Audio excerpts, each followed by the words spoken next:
Magandang araw kaibigan. Marahil sa panahon sa sakuna, lindol, bagyo na dumarating, tayo po nag-iisip ng kaligtasan ng ating pamilya, ng ating sarili. Ngunit sinasabi po ng banal na kasulatan ang tiyak na kaligtasan. Ayon po sa Hebrews chapter 7 verse 25, God is able to save completely, perfectly, finally, for all time and eternity, those who come to Him through Jesus Christ.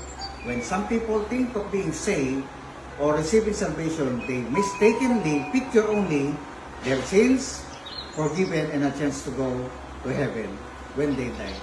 Ngunit alam niyo po ba, ang tunay na kaligtasan ay nakapaloob po dito, yun pong peace of mind, strength, health, provision, total well-being, at biyaya galing sa ating Panginoon.